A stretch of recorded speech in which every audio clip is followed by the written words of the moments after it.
Amém? Podeis assentar, irmãos.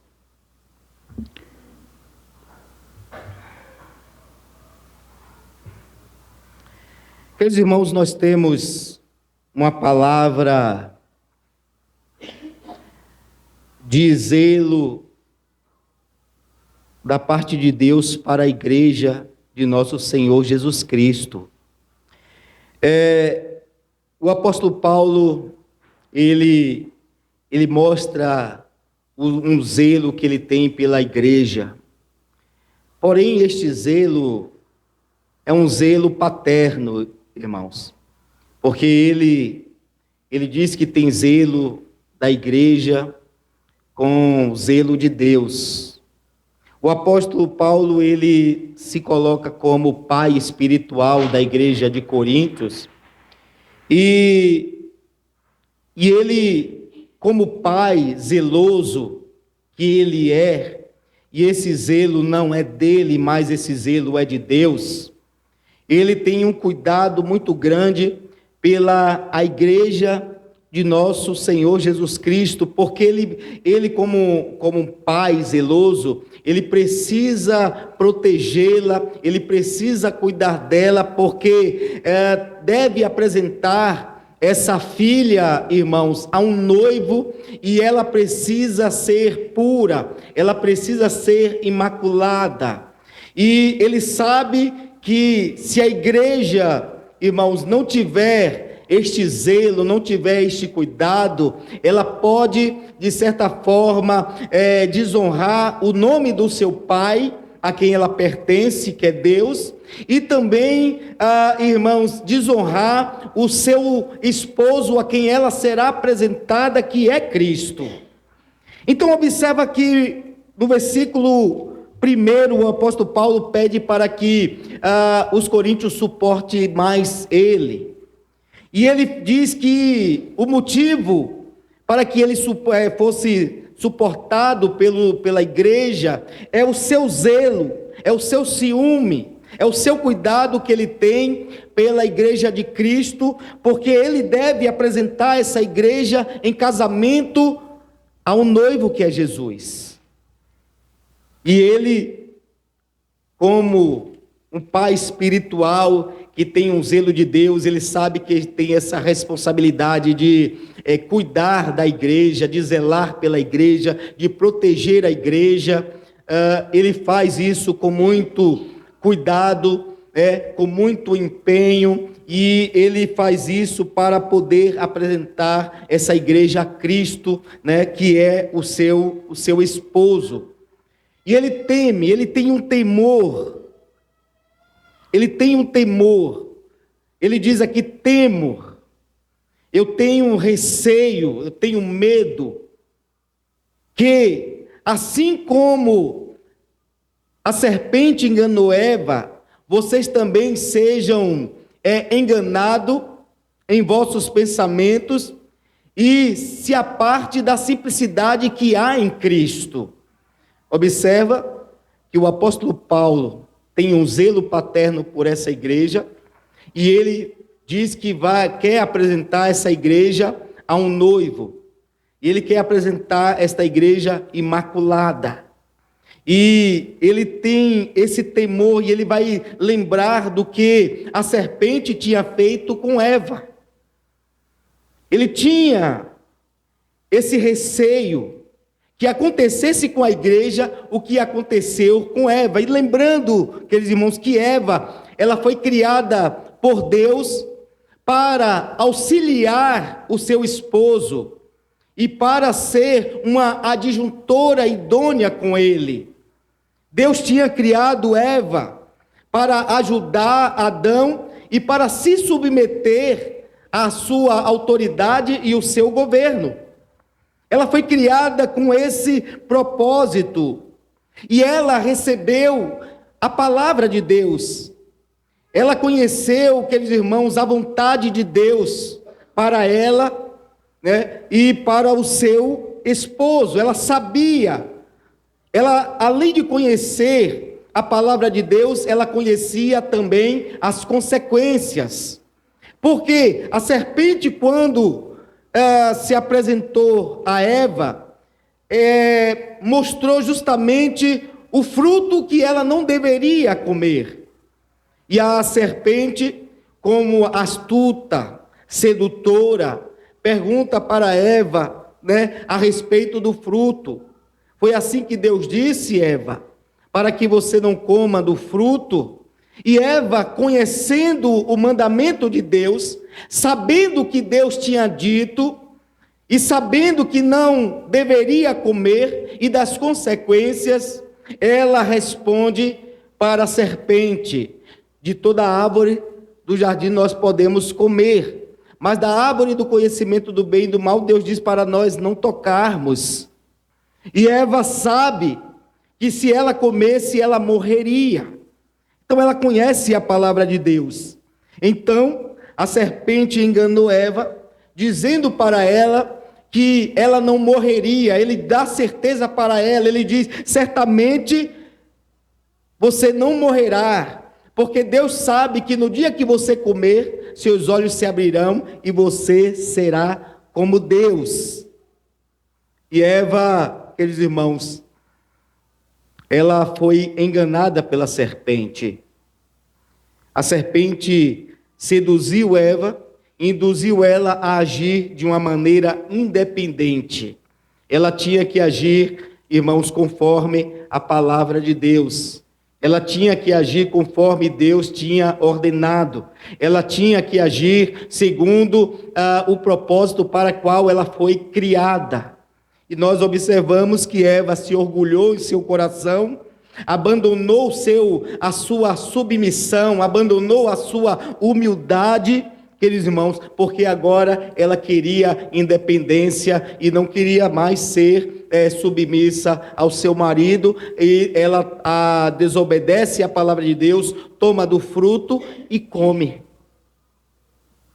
E aí todo mal acaba, aqueles irmãos, sendo atraído, porque ela induz também o marido a comer. A Bíblia diz que o pecado entrou no mundo por causa de Adão. Eva foi enganada. Paulo é claro, é enfático em dizer que Eva foi enganada pela serpente, mas Adão não. Adão não foi enganado pela serpente. Então, por causa dele, o pecado, ele entra no mundo. Mas o apóstolo Paulo está com receio, com medo, que os falsos mestres façam com a igreja de Cristo o que a serpente fez com Eva. Ele tem medo de que a igreja haja da mesma forma como Eva agiu, abandonando a sua simplicidade, abandonando a sua humildade, abandonando a sua submissão e desobedecendo a palavra de Deus. E nós vemos o resultado que tudo isso resultou. A serpente, a Bíblia diz que era o animal mais astuto. A serpente era o animal mais astuto que havia. E essa serpente que a Bíblia depois vai identificar como Satanás, a antiga serpente, Apocalipse fala disso. O nosso Senhor Jesus Cristo diz que a serpente é o diabo. E a gente observa que o diabo, ele é o pai da mentira. Ele é o mestre do disfarce. Ele sabe enganar muito bem, ele é astuto. Ele sabe como montar estratégia, armar ciladas. Pedro diz que ele anda ao derredor, bramando como leão, buscando a quem tragar. O Senhor Jesus Cristo disse que Satanás, ele é o pai da mentira, que o diabo é o pai da mentira, e nunca se firmou na verdade, e desde o princípio, ele é um mentiroso e um homicida. E Paulo tem esse temor. Paulo tem esse receio. Porque muitas pessoas queridos irmãos, não conhece bem Satanás. As pessoas não conhecem muito bem esse ser maligno, esse ser diabólico. Muitas pessoas acham que pode com ele. Muitas pessoas acham que pode subjugar o inimigo, que pode, queridos irmãos, brincar com ele. Mas a Bíblia diz que ele, irmãos, é o pai da mentira. Ele é o mestre do disfarce. Ele é um mentiroso, ele é um enganador. Ele induz as pessoas. A Bíblia diz que em Efésios, no capítulo 4, que ele é astuto e ele arma ciladas. Pedro diz que ele é como um leão que fica ao derredor bramando, buscando a quem tragar. Satanás é um ser terrível. E quando a Bíblia, ela que realmente vai revelar a sua verdadeira face, é a Bíblia que revela as suas verdadeiras características. É a Bíblia que vai mostrar como este ser, ele age, como ele opera, ou como ele, queridos irmãos, trabalha. É a Bíblia que vai nos revelar a respeito dele. Porque ele anda enganando as pessoas, até mentindo a sua verdadeira identidade para as pessoas, ele faz isso. A Bíblia diz que ele se transforma em anjo de luz para enganar as pessoas. E aí, até sinais e prodígios. A Bíblia diz que ele vem com sinais e prodígios da mentira. Porque as pessoas têm uma visão que ele é mau, realmente, ele é um ser maligno, perverso. Não tem nenhum respeito, não tem nenhuma consideração com os seres humanos. Ele tem um ódio terrível da raça humana. Apocalipse diz, queridos irmãos, que o dragão, a antiga serpente, que foi derrubada do céu, desceu a voz com muita ira, com muito ódio. Então esse ser, ele tem um ódio terrível. Porém, ele sabe como trabalhar, ele sabe como agir, ele sabe como enganar as pessoas. Porque as pessoas têm uma ideia que Satanás é maligno, então as suas ações serão sempre malignas. Então ele não vai conseguir perceber, nem conhecer quando Satanás o fizer uma coisa boa para ele. E eu lhe digo que a maior parte do tempo, Satanás age, queridos irmãos, aos olhos do homem com bondade. A maior parte do tempo ele faz coisas agradáveis. A maior parte do tempo, queridos irmãos, ele se mostra bom, ele se mostra um ser de luz. É só olhar para as religiões, é só olhar para as pessoas. E se você ler a Bíblia, conhecer a palavra de Deus, ela revelará quem exatamente é este ser maligno. Esse ser maligno que nos odeia tanto, que se opõe a Deus e quer destruir a raça humana. Ele sabe que tem pouco tempo. E ele quer arrastar o maior número de pessoas para a condenação com ele. Esse ser é terrível, queridos irmãos. E as pessoas acham que ele não faz coisas. A Bíblia diz em 2 Tessalonicenses, no capítulo 2, verso 9 ao 11, diz que esse ser, ele vem com sinais e prodígios da mentira. E o próprio Deus permite que isso aconteça. O próprio Deus permite que isso aconteça. Ele vem com sinais e prodígios da mentira. E Tessalonicenses está dizendo: porquanto rejeitaste o amor e a verdade, Deus enviou o espírito do engano e do erro para vos destruir. Então precisamos entender, conhecer bem este ser. E nós só podemos conhecê-lo por meio das Escrituras, que é a palavra de Deus, que revela perfeitamente quem é este ser maligno, que é desconhecido da maioria da humanidade. Mas a Bíblia vai nos dizer. Então Paulo temia que a igreja fosse enganada, como Eva foi enganada pela serpente. Por quê? Porque os falsos mestres, os superapóstolos que se introduziu na igreja de Coríntios e que estava ali enganando a igreja, irmãos, são servos e ministros de Satanás. Eles são servos e ministros de Satanás. Lembre que ele é o pai da mentira. Lembre que lá em Gênesis ele distorceu a palavra de Deus. Ele conhecia bem o mandamento, ele conhecia bem a palavra de Deus, mas ele distorceu a palavra, ele mudou o sentido, ele acrescentou a palavra para levar Eva a cometer o erro, para levar a Eva a pecar. Foi isso que ele fez. E nós sabemos que a igreja do Senhor, ela também foi criada para servir a Deus e se submeter a Jesus. Ela foi criada com esse propósito. A igreja é a filha de Deus. A igreja é a esposa de Jesus Cristo. E como filha de Deus, ela deve obedecer à palavra de Deus. E como esposa de Cristo, ela deve se submeter a Jesus Cristo. E o que acontece? Paulo estava com receio que a igreja agisse como Eva agiu.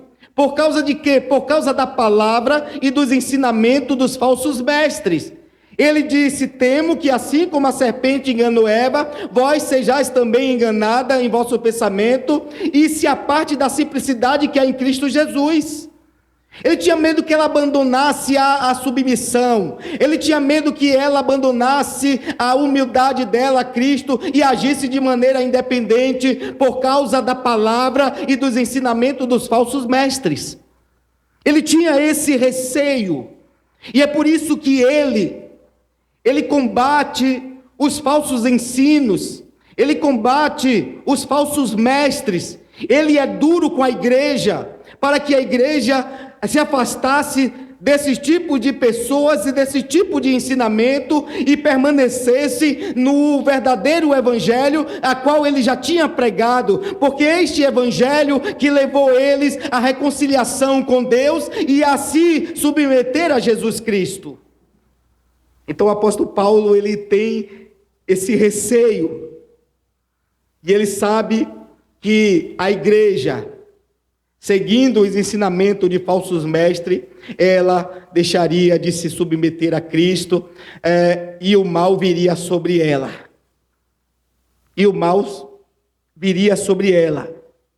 E aí o apóstolo Paulo vai falar: porque se alguém prega um outro Cristo que nós não pregamos, os falsos mestres pregam um outro Cristo. Porque aí também está o problema.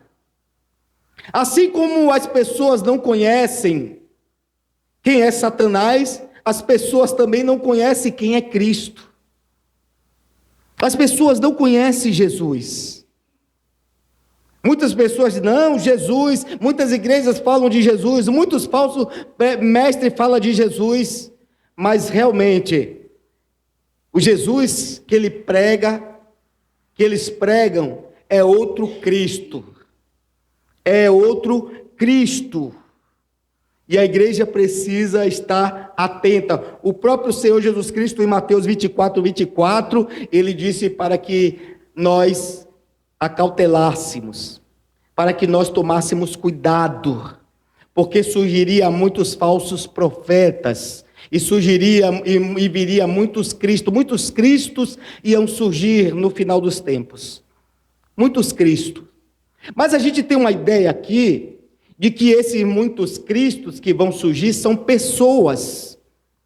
São pessoas que vão se apresentar nas igrejas, que vai se apresentar no mundo e dizer: eu sou o Cristo. A gente tem essa ideia. Não, a Bíblia diz que no final dos tempos muitos cristos vão surgir. Mas precisamos entender bem o que Jesus Cristo está nos dizendo. Primeiro ele fala: para cautelai-vos com os falsos mestres. Porque os falsos Cristo que surgem, os muitos falsos Cristo que surgem, eles surgem da pregação e do ensinamento de falsos mestres. Cada um prega um Cristo diferente. Um Cristo criado pela sua imaginação. Não é à toa que hoje você vai ouvir um tipo de Cristo que só ama. Jesus Cristo é amor. A Bíblia diz que Jesus Cristo é amor. Até as pessoas no mundo estão falando isso. As pessoas estão no mundo, que não servem a Cristo, que estão no mundo, eles estão tentando ensinar a igreja que a igreja não deve, irmãos, ser intolerante, porque Jesus Cristo é amor. Jesus é amor. Ele pregou o amor, ele ensinou o amor. Então esse é um tipo de Cristo, outro Cristo. Um Cristo que só ama, que não está, queridos irmãos, preocupado com outras coisas, mas que todos se amem independente do que faça. É um Cristo que condena o julgamento. Jesus Cristo disse para não julgar. Ele disse para não julgar segundo a aparência, mas disse para julgar segundo a reta justiça de Deus. Ele condena, é um julgamento hipócrita da nossa parte. É isso que Jesus Cristo ensinou. Mas esse Cristo que hoje está pregando, que os falsos mestres estão pregando, é um outro Cristo. É um Cristo, queridos irmãos, que não tem sofrimento. É um Cristo que não tem cruz. É um Cristo que não, irmãos, teve que morrer uma morte drástica, que não teve que passar por aquele sofrimento. É um Cristo sem cruz. É só um Cristo, irmãos, que quer abençoar, mas nada. Então, quando você olha para o que os falsos mestres estão pregando, o tipo de Cristo que eles estão pregando, e que você conhece as Escrituras, você percebe que não é o Cristo que os apóstolos conheceram. Não é o Cristo que os apóstolos, irmãos, serviam. É um outro Cristo. E ele é claro nisso. Então, como esse outro Cristo está surgindo? Porque ele diz bem claro aqui, no versículo de número 4. Porque se alguém vos prega outro Jesus, que não pregamos, o Jesus que Paulo pregava era o Cristo crucificado. E quando ele escreve a primeira carta aos Coríntios, aqui no capítulo 2, ele está dizendo para os coríntios que quando foi a ele pregar o evangelho, não foi com palavras persuasivas de sabedoria humana, mas em demonstração de poder. Ele diz que nada se propôs a pregar entre ele, a não ser o Cristo crucificado, para que a fé deles não se apoiasse na sabedoria de homens, mas no poder de Deus. Cristo é o poder de Deus, Cristo é a sabedoria de Deus, justiça de Deus. Então Paulo pregava o Cristo crucificado, o Cristo que morreu e ressuscitou na cruz, o Cristo, queridos irmãos, que sofreu. E a pregação do apóstolo Paulo Era uma pregação genuína. O Cristo do apóstolo Paulo era um Cristo verdadeiro, porque esse Cristo era o Filho de Deus, que sofreu, que morreu na cruz, que foi sepultado, e ao terceiro dia Deus o ressuscitou dentre os mortos. Então o Cristo que as pessoas pregam, os falsos mestres pregam, é um falso Cristo. E a igreja precisa estar atenta e tomar cuidado com isso. Porque as pessoas estão esperando surgir um homem e se declarar que eu sou Cristo, ou muitos homens se declarar que são Cristo, mas os falsos cristos, porque os falsos mestres dizem que vêm em nome de Jesus, eu venho em nome de Cristo, e aí ele prega um Cristo, só que esse Cristo que ele prega é outro Cristo, é um Cristo que os apóstolos não pregaram. É um Cristo falso. Mas não só isso. Ele diz aqui no versículo 4: ou se recebeis outro espírito que não é aquele que recebeste. Não tem só um Cristo falso, mas tem um espírito falso também aí. Que as pessoas dizem que é cheio dele. E eu acredito. Mas não do Espírito Santo. Não do Espírito da verdade. Não é esse Espírito. Porque a fonte de revelação e de poder desses falsos profetas não é o Espírito Santo. Você vê que as pessoas falam que, olha, o Espírito me revelou, eu estou cheio do Espírito Santo. Aí Paulo está dizendo, se alguém prega outro evangelho, outro Cristo que nós não pregamos, ou recebeste outro Espírito que não aquele que recebeste, e ele está falando de um outro Espírito. E aí nós precisamos entender que a fonte de poder e de revelação desses falsos mestres que estão na igreja é de Satanás, irmãos. A fonte de revelação e de poder deles são Satanás. Quando você lê o capítulo 2 de 2 Tessalonicenses e o verso 8 ao 9, ele está dizendo sobre que Satanás vem com sinais e prodígios da mentira. As pessoas operam certos milagres. Pastor, mas como eu sei que um operador de milagres, alguém que está operando um milagre, como eu sei que ele é um falso profeta?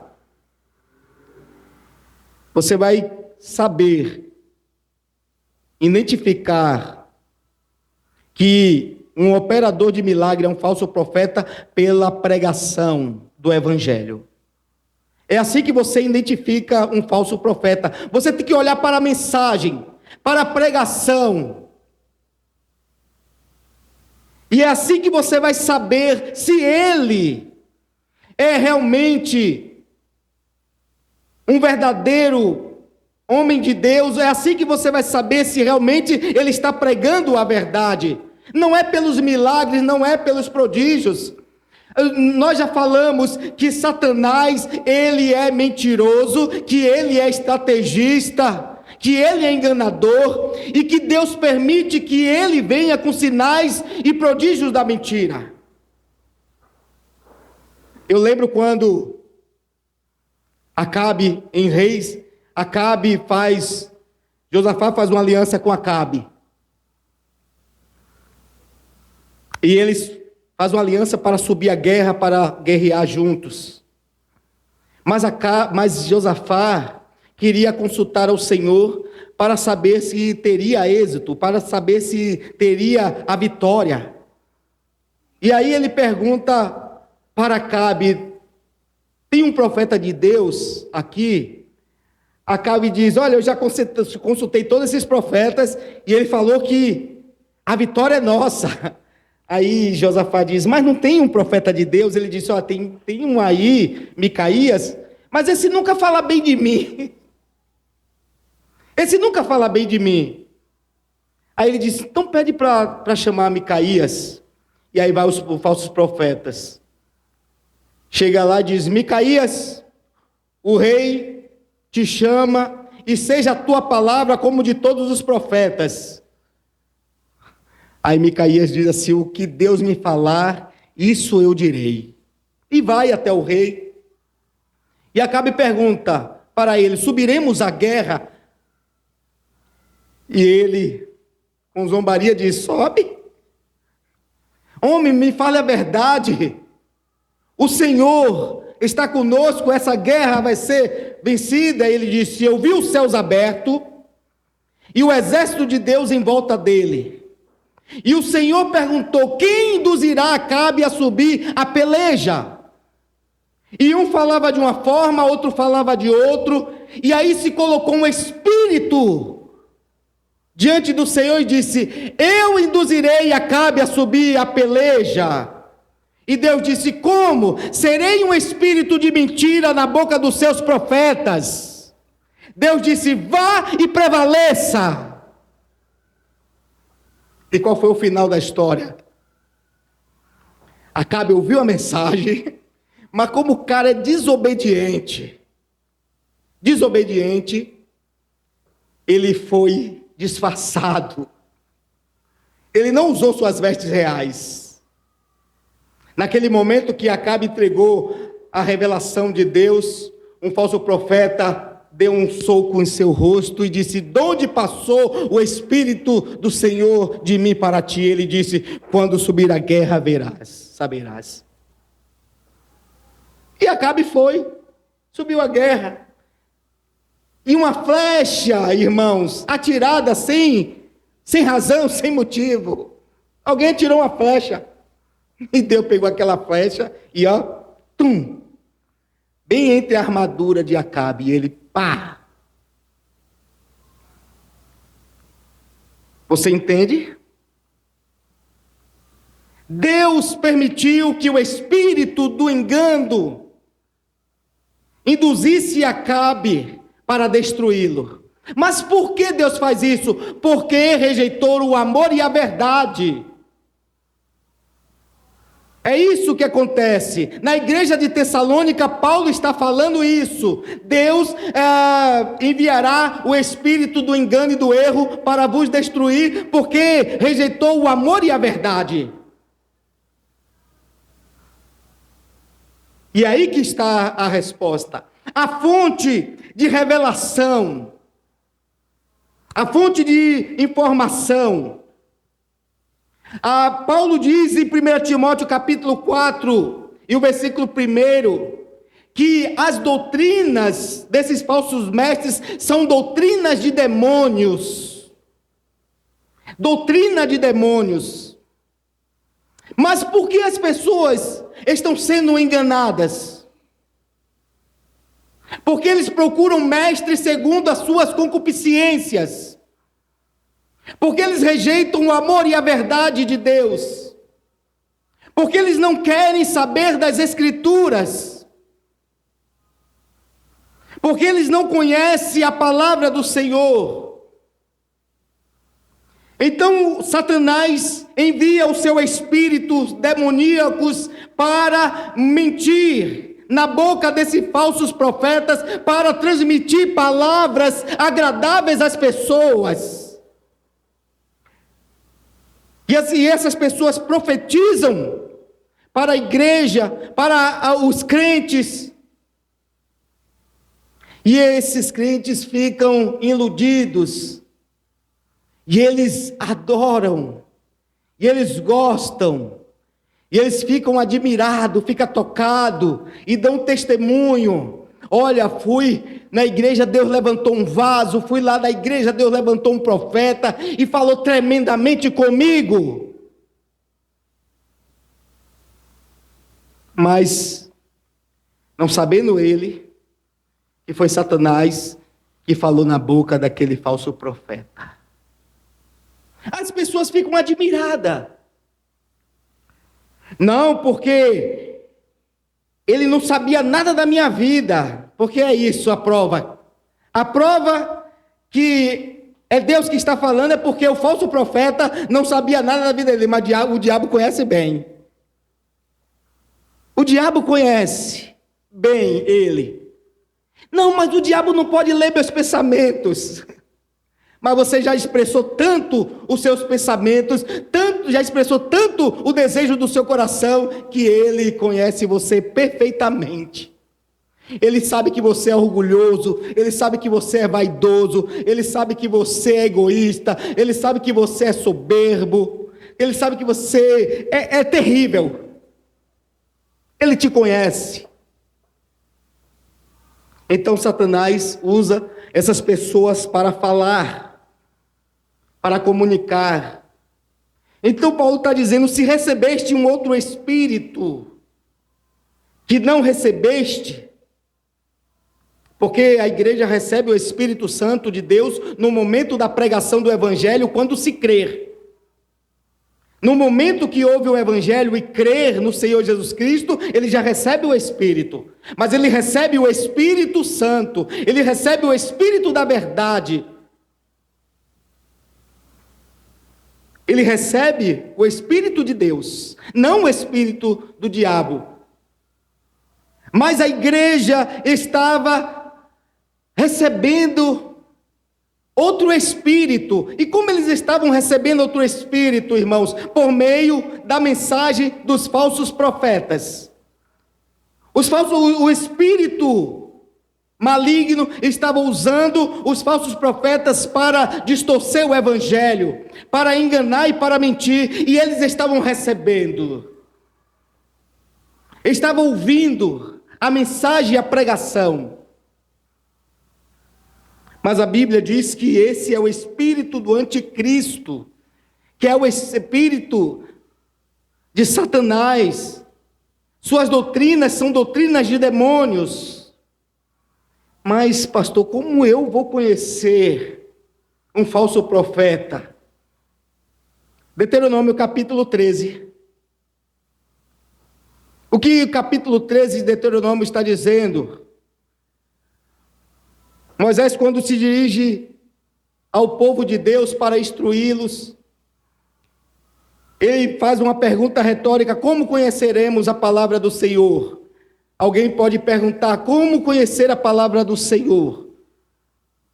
Aí Moisés diz: olha, se levantar um profeta no meio de vós e vos der uma palavra e a palavra se cumprir, se profetizar e a profecia se cumprir, e se ele operar um milagre, der um sinal diante de vocês e disser: vamos por outro caminho que o Senhor não ordenou, ele está dizendo: não siga esse profeta, porque Deus está vos provando para saber se verdadeiramente o amas.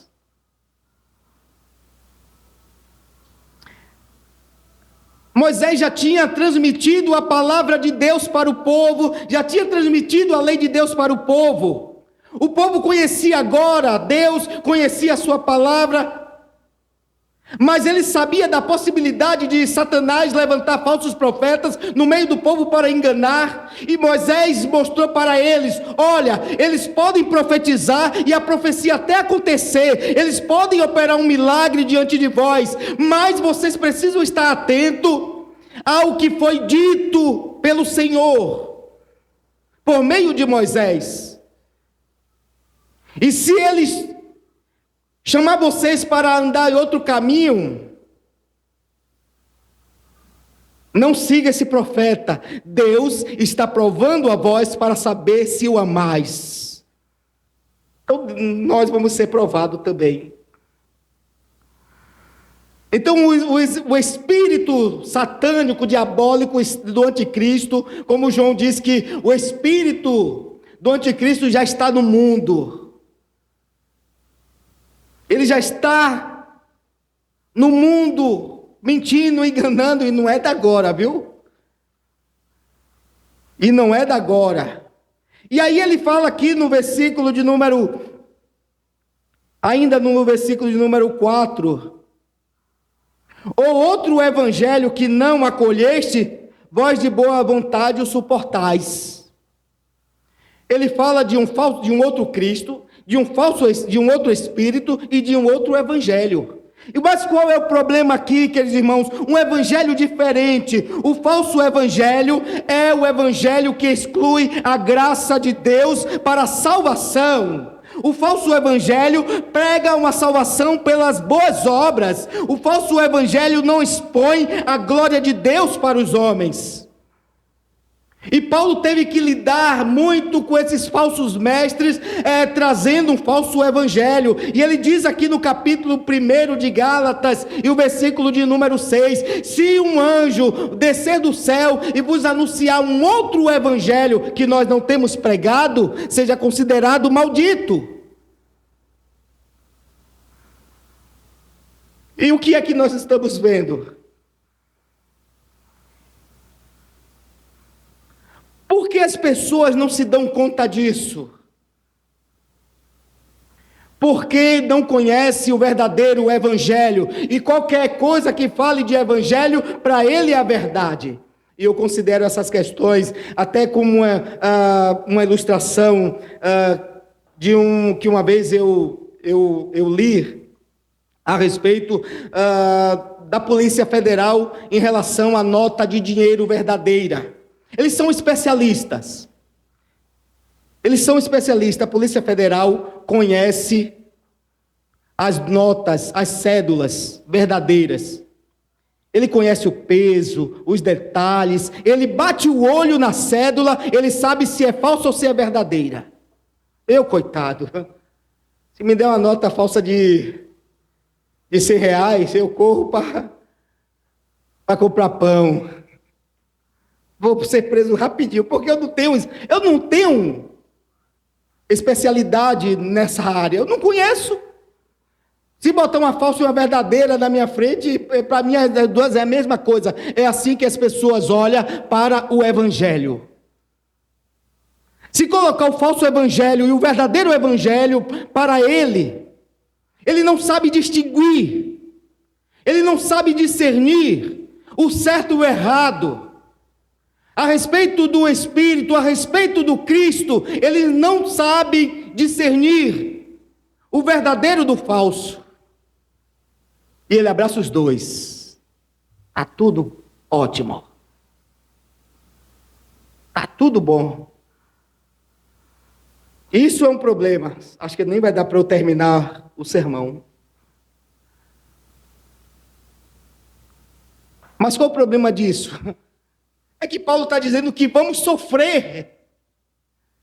Se recebe um outro Cristo, um outro Espírito e um outro Evangelho, certamente sofrereis. Nós vamos sofrer. O diabo se disfarça de anjo de luz, e não é à toa que seus servos se transfiguram em ministros da justiça, mas o fim deles são a morte, são a perdição. Como igreja?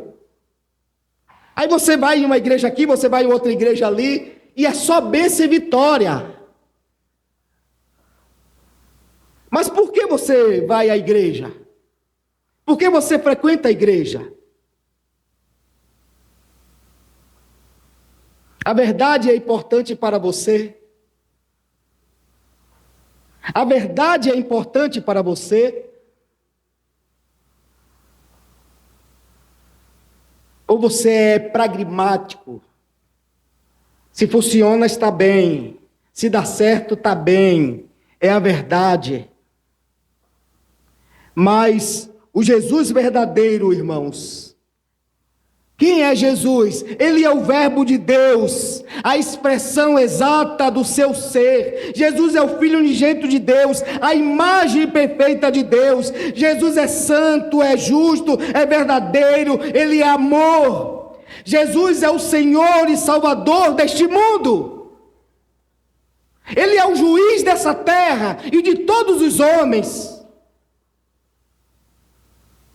E o que ele fez? Olhe quem ele é.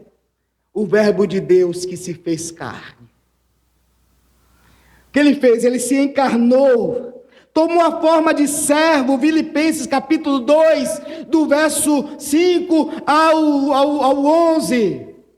Haja em vós o mesmo sentimento que houve em Cristo Jesus, porque sendo em forma de Deus, não teve por usurpação ser igual a Deus, mas ele se esvaziou, tomando a forma de servo e morrendo a morte de cruz, pelo que Deus o exaltou. E dando nome acima de todo nome, Jesus Cristo tomou a forma de servo. E na forma de servo, ele foi obediente ao Pai, obedeceu à lei, obedeceu aos mandamentos. E mesmo sem merecer, ele morreu na morte de cruz pelos nossos pecados. Ele tomou o nosso lugar.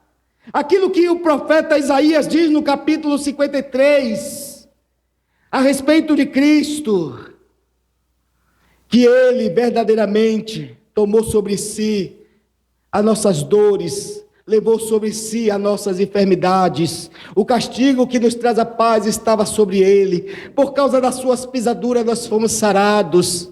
Ele foi afligido, aflito, ferido de Deus. Ele nunca pecou, mas Deus fez cair sobre ele as nossas iniquidades. Tomou o nosso lugar, morreu, se humilhou, e na sua morte ele trouxe justificação, na sua morte ele trouxe salvação, na sua morte ele trouxe reconciliação com os homens com Deus. Na sua morte ele deu vida eterna. Foi isso que ele fez.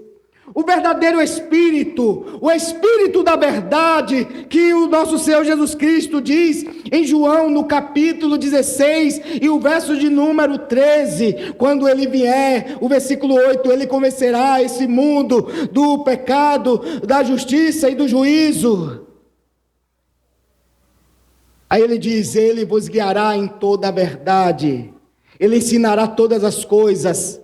Ele não falará de si mesmo, ele falará de mim, ele me glorificará. O Espírito Santo, meu irmão, ele glorifica Cristo. O Espírito Santo fala de Cristo, ensina tudo sobre Cristo. Uma pessoa cheia do Espírito Santo não é alguém que está enrolando as línguas. Uma pessoa cheia do Espírito Santo não é quem está transmitindo profecias do além. Uma pessoa cheia do Espírito Santo é uma pessoa cheia do conhecimento das Escrituras, é uma pessoa cheia do conhecimento de Jesus Cristo, é uma pessoa que é regenerada, é uma pessoa, queridos irmãos, que glorifica a Cristo. Esse é o Espírito da verdade, esse é o Espírito verdadeiro. O Espírito Santo não glorifica homem, não. O Espírito Santo não vai ficar usando ninguém para dizer, eis que te digo, vou te levantar na terra e você vai andar com os viventes. Porque estava morto, é? Claro que está. Não é essas conversas, nós precisamos conhecer a obra do Espírito Santo, a pessoa do Espírito Santo, como ele age, como ele fala, como ele trabalha. Porque senão nós vamos estar dando ouvido a espírito de demônios. E o verdadeiro Evangelho,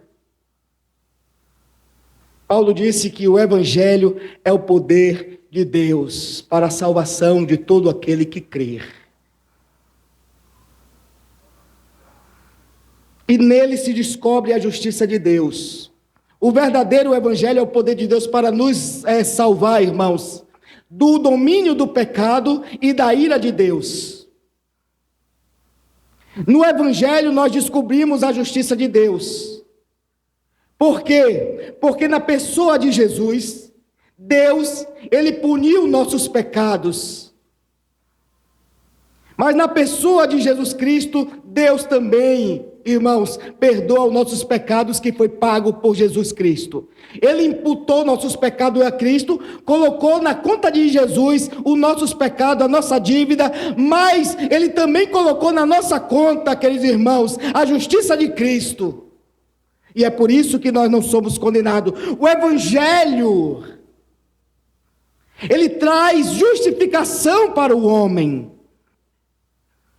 O Evangelho traz salvação. O Evangelho, ele traz reconciliação. Ele dá vida eterna. E tudo isso como ele faz? Por graça. Por graça. E o Evangelho revela a glória de Deus. É por isso que Paulo, ele teme que a igreja seja enganada. Porque uma igreja enganada, irmãos, ela não é submissa a Jesus. Uma igreja enganada por falsos mestres, ela age independente, ela não obedece à palavra de Deus, ela obedece à palavra de Satanás. É por isso que Paulo está preocupado com receio. E ele é um pai zeloso. Ele quer apresentar a igreja santa, imaculada para Jesus Cristo. É por isso que ele está ensinando, é por isso que ele está falando. E nós queremos vos lembrar a palavra de Jesus Cristo em Mateus 24, dizendo para nós: acautelai-vos com os falsos profetas. Para nós acautelai-vos com o surgimento de muitos cristos, aqueles que vêm em seu nome dizendo, amém, igreja? Que Deus os abençoe em Cristo Jesus. Amém. Fiquemos em pé. Que Deus os abençoe em Cristo Jesus. Peço que os irmãos